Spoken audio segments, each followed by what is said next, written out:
Hey everyone, it's really been a hot minute. I've been very busy leveling and playing my new Arcanist character and also making poor life decisions instead of working on video stuff. Like rummaging through 10,000 urns. And also binge watching Barbecue Pip-Boys for some reason. Welcome to barbecuepipboys.com. Those two things aren't related, by the way. Cremated remains do not make me hungry for barbecue. Could you smell that? It smells good. Anyways, there's one thing that's been on my mind, and I'm sure many others after the release of Necrom. And that's obviously, where is all the weird tentacle? Did Necrom bring back ESO's player base? And why or why not?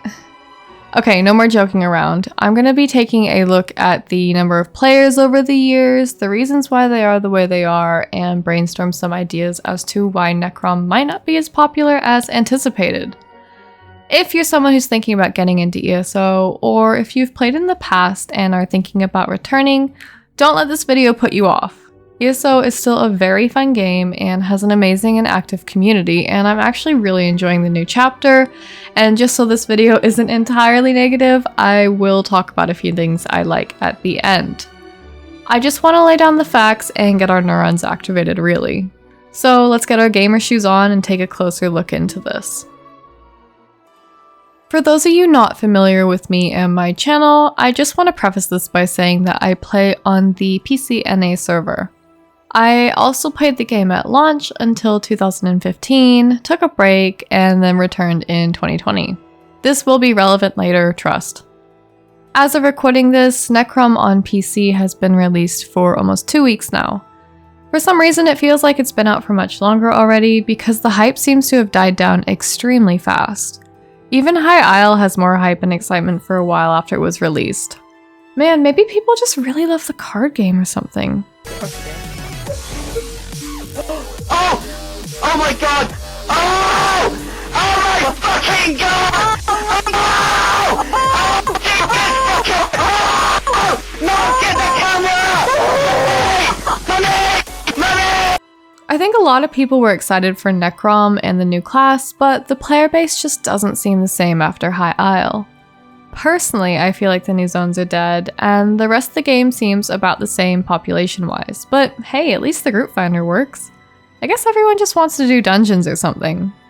I understand that a lot of people are probably choosing to level their Arcanist instead of doing the new zones, but a lot of people have expressed the same sentiment about the game feeling empty or dead. Talking to other players, reading the forums, and even asking you guys, I think everyone kinda agrees. I actually asked you guys here on YouTube and over on Twitter what you thought, and half of you here said that it seems unchanged, but most of you on Twitter actually seem to think there is more, so, you know, who do we believe? And speaking of the forums, as per usual, all the pessimistic, jaded, and critical players have gathered there to discuss the new chapter and class. I took a look at the thread from the forum manager Kevin posted the other day, and the responses had me laughing. The overall vibe is that people are not vibing with Necrom. There were some other threads as well critiquing the new class and the writing of the chapter, amongst many other things, and again, the responses to those were generally in agreement with the OP and mostly negative too. Of course, there are also people who are happy with the chapter, but in typical ESO fashion, there will always be more people complaining, including me. Personally, my observation is that there really hasn't been a change in how many people are playing. I'll be honest, I was pretty excited for the new chapter, however after the disappointment that High Isle was, the excitement just didn't feel the same anymore.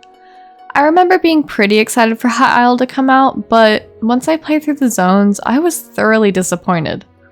No offense to people who liked it, but the story was kinda crap. I understand that the devs were trying to do a different kind of narrative and move away from the whole world is ending thing, but there was just something so goddamn bland about High Isle to me.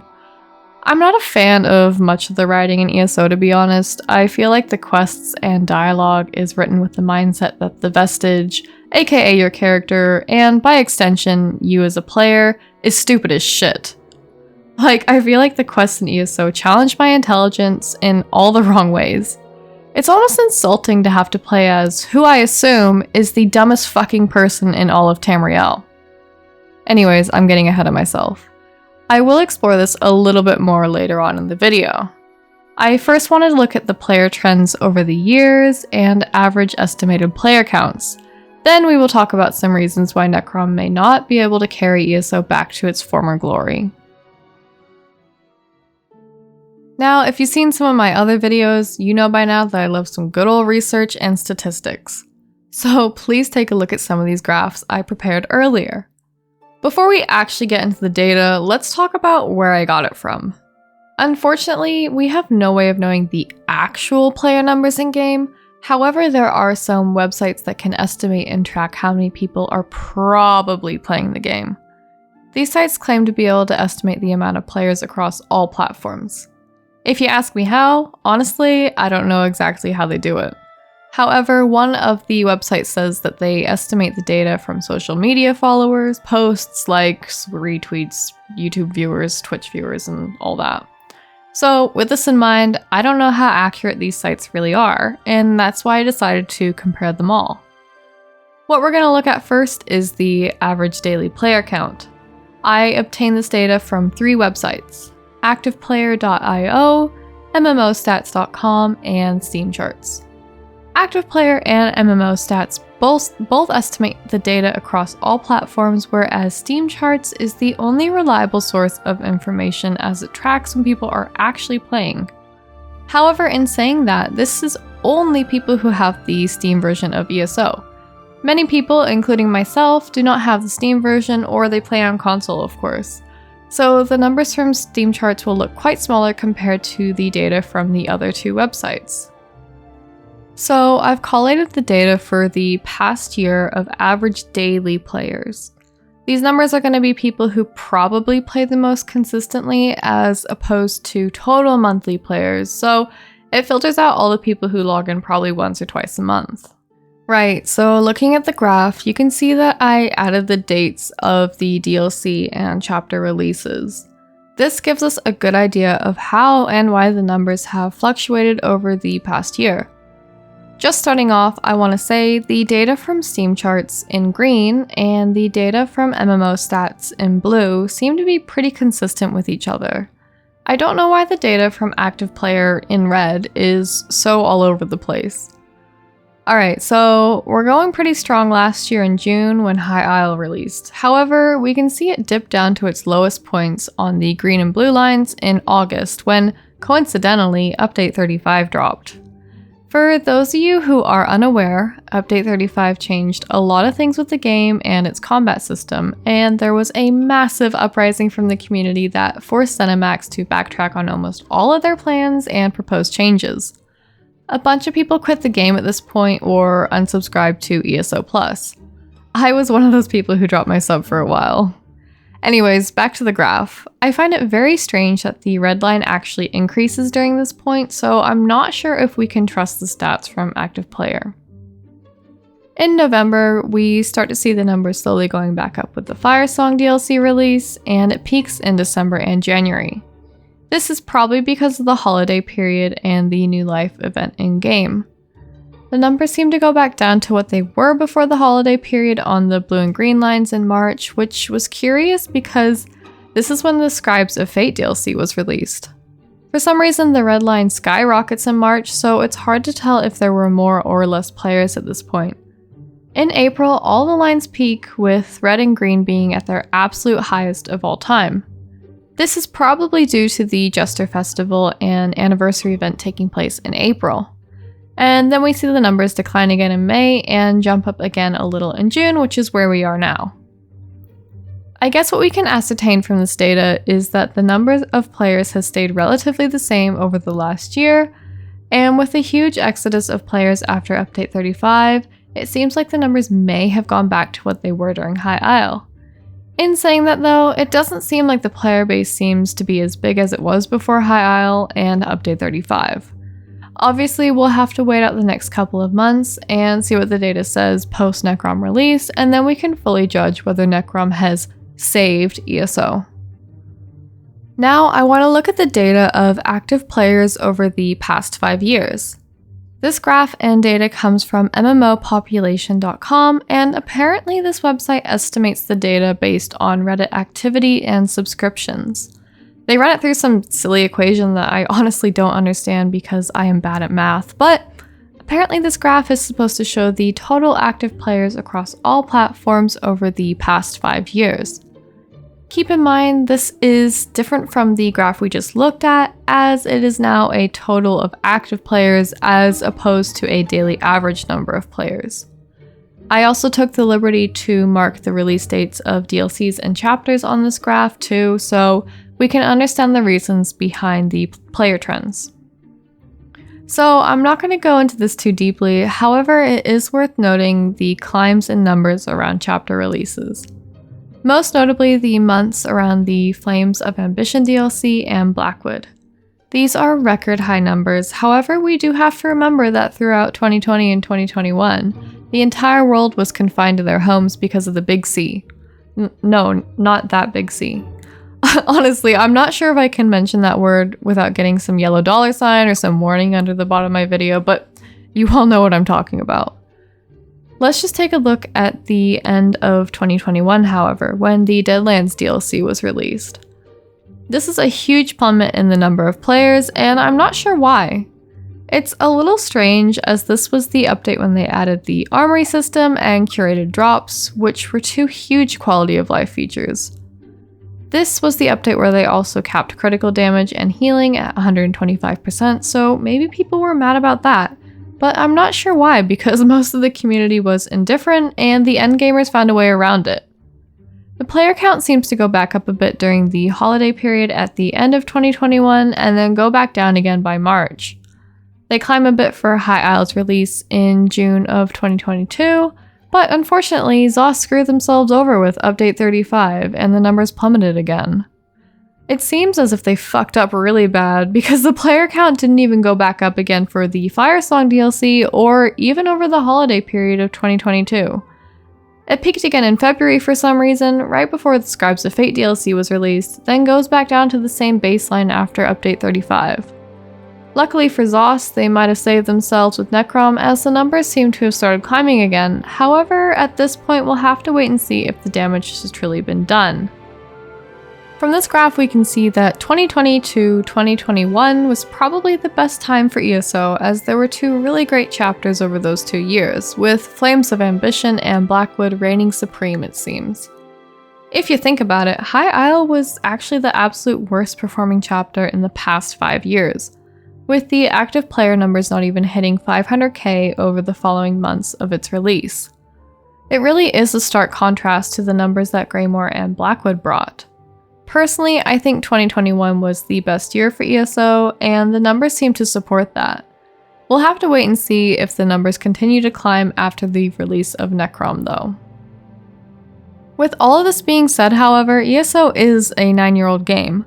While it's very far from dead, the player base seems to be declining. This is inevitable for a game of this age, as I would say, however, it's not like the devs have abandoned it. We still get new content every year, and there is still lots of work and energy being poured into the game. What is up for debate, however, is where all that energy is being poured into. There is no doubt that ESO is ZeniMax's biggest moneymaker, and over the years, monetization has gotten worse and worse. Many people speculate this is to compensate for the declining player base, and if the numbers on these graphs are somewhat accurate, then I would totally believe that this is the case. They're trying to push the Crown Store and Crown Crates more than ever now, it seems. If you're curious as to why this is an issue, go watch some of my other videos that I made about Crown Crates. I'll link them down below. And in saying that, the fanbase isn't happy. This could definitely also be a reason as to why the game has declined in players over the years as well. Alright, so now that we've seen the numbers, let's talk about why Necrom might not be ESO's saving grace. As I already mentioned at the start, the vibe from the player base is definitely off when it comes to the new chapter. People seemed pretty excited to get a new class after about 4 years since Necromancer was released. However, the PTS dropped, people got around to testing it, and I think the hype died down a little bit. Depending on what kind of content and skill level you play at, your opinion on the class might differ. Personally, I think it's okay as a DPS class, and it's pretty alright for support. The buffs are nice, however, I feel like the class has not brought enough to the table to completely spin the game 180. I remember when Necromancer was basically the best class out there for a very long time. You'd basically see trial groups of all Necromancers because they were just so good. However, it seems like the same could not be said for Arcanist, unfortunately. And I think that's the issue, it's just alright. Now, I do want to mention that I've really only tried out tanking on the class, and I gave the DPS stuff a little bit of a go, but overall I am not a huge fan. I think I need to play around with the class in different content more, but I do have to say the portal ability is actually pretty fun to mess around with.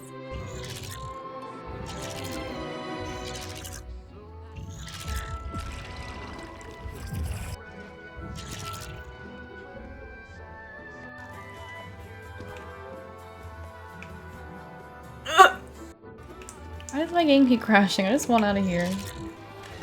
Wait, can you mount through it? Oh my god. Oh my god. Now, some people are probably happy that the new class is just alright, and as it has been mentioned in the past, other classes became pay to win because they were just so good. Honestly, I'm all for not paying to win, but I feel like at the same time, there really isn't anything special about Arcanist. It's definitely a novelty, and the skills and animations need a lot of tweaking, as it's just full-on screen vomit from your own skills and from other people's skills too, even with additional ally effects turned off. So overall, I think the lack of excitement over the new class could be a contributing factor as to why Necrom might not be able to bring ESO back to what it used to be. Please tell me if you think I'm wrong. I know that there are some people out there who absolutely love the new class, but from what I've seen from the community, a lot of people feel indifferent about it, and a lot are even complaining because it's causing them to not even be able to play the game because of the visual effects. Alright, now moving on to story. I did already touch on this at the beginning, but I think ESO has suffered recently due to its quests and writing. Now, I just want to say, as I'm making this video, I have not finished all the story quests in the Necrom zone. However, I have played about half of it and a lot of the side quests, and from what I've seen, it just has the typical ESO-esque story writing. As I already mentioned, High Isle was a massive disappointment when it came to the quests. I can't comment on the main quest in Necrom as a whole yet. However, some of the quests I have done just make me feel like the writers assume that I have the intelligence level of a 5-year-old. 5, 4, 3, 2, 1, go! Pardon me. You're it! You can't catch me!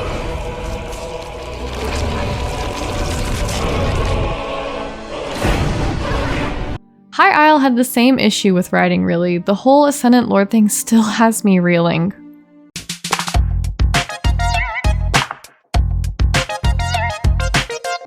Anyways, I saw a good thread on the forums asking why all the dialogue is written in a way that assumes our character just woke up from a bout of amnesia and has no idea who, where, what, or why they are. I understand that there are a lot of players who have not played any prior Elder Scrolls games or may not be familiar with the lore. However, as the forum user mentions, things could be at least written in a slightly different way, instead of just asking, what the heck? I don't think the story or quests in ESO really have ever been a selling factor. However, in saying that, I totally recommend everyone do the Blackwood questline if you haven't already, because that one was actually pretty good. I think a lot of the player base is tired of the same old quest formats, the same writing, the same stupid and limited dialogue options with no consequences in any choice you make. Another thing I also want to mention on this point is that the devs seem to rely heavily on nostalgia for a few of the chapters. Look at the Morrowind chapter, Greymoor, Blackwood. They're all in places that we've seen in previous Elder Scrolls titles. And to an extent, Necrom is definitely relying on some nostalgia factor from those die-hard Morrowind fans out there, like me. And we are revisiting Apocrypha, which was seen in the Dragonborn DLC for Skyrim. Elsewhere, Somerset and High Isle were cool because they're in places we haven't seen before and didn't rely on including things from the previous Elder Scrolls titles. As long as you don't count Arena, and I want to see more of that. Another reason why the chapter may not be as successful as prior chapters is lack of good sets and gear items. The new Mythics were looking great when they came out on the PTS, and then they nerfed them into the ground before they even released. Whatever. It's awful. It's an awful change. My disappointment is immeasurable. My day has been ruined.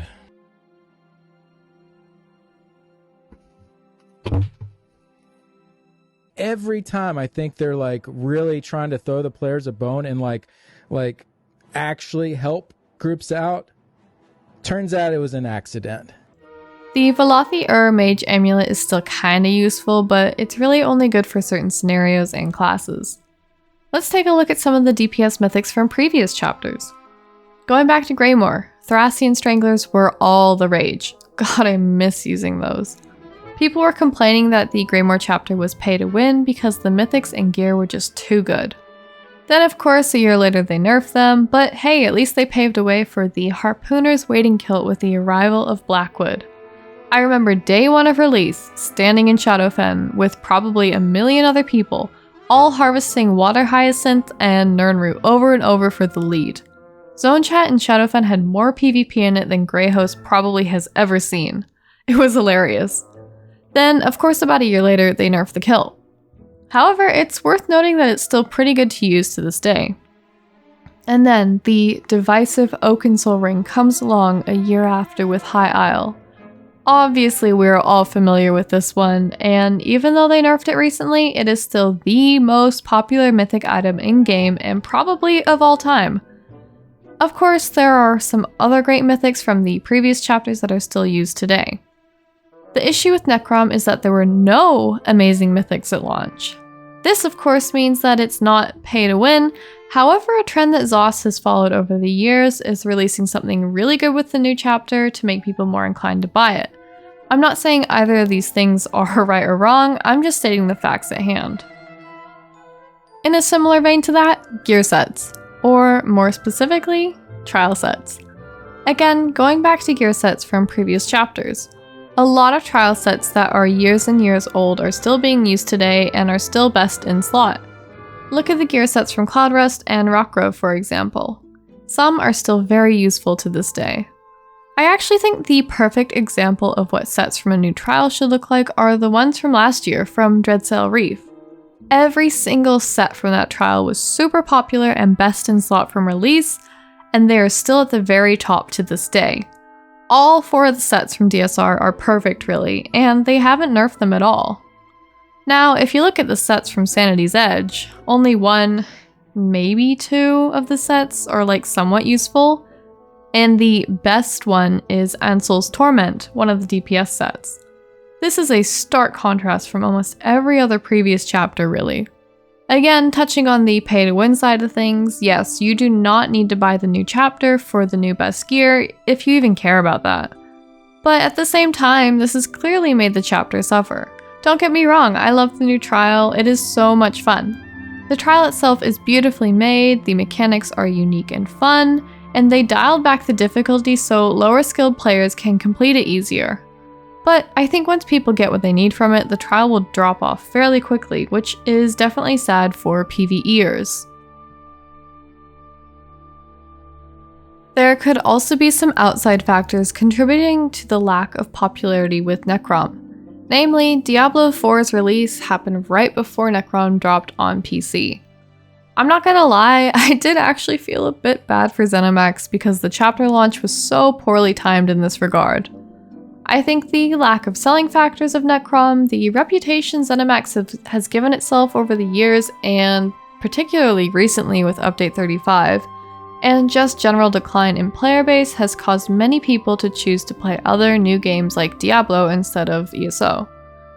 Another thing I've noticed, which honestly I actually don't know if this is just all my perception of things and in my head, is marketing of the new chapter.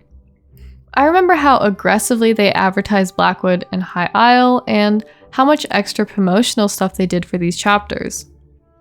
I remember just seeing ad after ad after ad after ad for High Isle last year on social media. However, this year, I can't say I've seen a single ad for Necrom at all, and I am more involved with Elder Scrolls Online on social media than I have ever been. So of course Elon Musk and Mark Zuckerberg know I'm a fan and should be pushing those ads onto me. Also, I don't know if you guys remember this, but didn't they make a Blackwood themed hot sauce?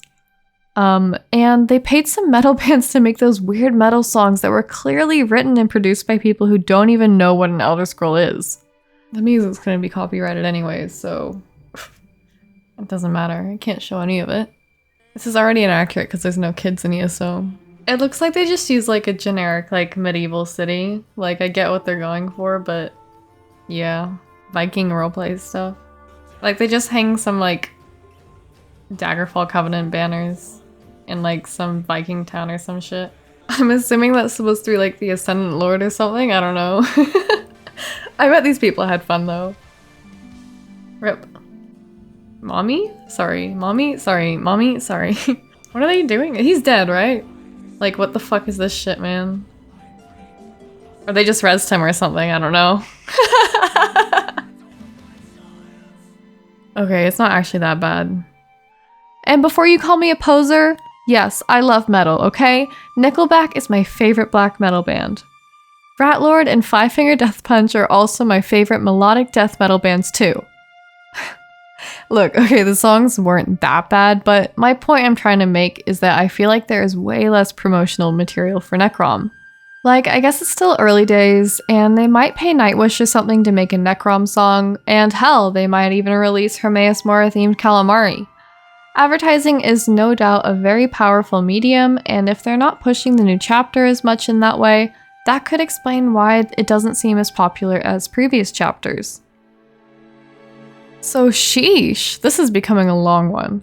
I'll finally get to my conclusion of this video. What we've clearly seen is that player counts are lower than ever before, however they do seem to be going back up.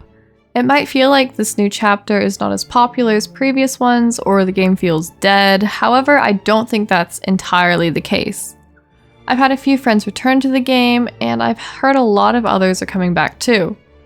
The estimated player counts clearly show that there's more people who are probably playing now. However, we will not be truly sure of how successful Necrom was until a few months later at least. I think the chapter is not as successful as it should be, namely because of all the reasons I mentioned earlier. The class, the story, the zones, the mythics, the trial, and of course people's perception of ESO and ZeniMax after Update 35, along with many other varying things of course. Again, don't get me wrong, I do like the new chapter. I feel like it's fallen short and failed in a lot of ways to make it the saving grace that the game direly needs. Maybe there will be better stuff in store with the next big update, however, I'm not convinced it will bring droves and droves of players back. Oh well, better luck next year. Alright, if you made it this far, thank you for putting up with my voice and opinions for this long. I want to end on a high note and actually talk about some things I do like about the new chapter. We aren't all doom and gloom around here. I will keep it brief though because this video is already long enough. So I do like the new zones, particularly Apocrypha. It is actually so beautifully done and there's a lot of little details here and there, and clearly a lot of time went into making it. Also, I fucking love the new mount. Like, look at how gross and disgusting this dude looks. Like, he looks fucking sick. Actually, now is probably a good time to mention that I am a massive H.P. Lovecraft fan, and this chapter and all the tentacles are tickling me in all the right places. I can't say that. The new furnishings are so fun too, and I also love the introduction of the Bastion Mimics. This game hasn't had quote-unquote hard overland content since Craglorn, and it's super fun to have something new that you can't just solo with your eyes closed. Of course, like I said, the new trial is so fun too. Rockgrove and Cloud Rush still have to be my all-time favorite trials, but Sanity's Edge is a great one too. Also, can we just talk about the stackable treasure maps? Like, this is clearly the best feature they've added ever. Also, I love how they changed how fragments from public dungeons drop now too, where you get a way higher chance to get one if it's like your first one of the day. So overall, yes, Necrom is fun. It's definitely way better than High Isle. However, I feel like it was not as good as it could have been, and that kinda sucks. If you're thinking about coming back to the game, give it a go. This video is not sponsored by Bethesda, I swear. Anyways, thank you all for watching as always. Of course, tell me how wrong I am in the comments below. I always love reading them. Also, let me know what you guys think about Necrom and if it saved the game, and if it's brought back more players. Also, let me know what you think of the new class. As always, links to sources and my Twitter will be in the description. Have a good one.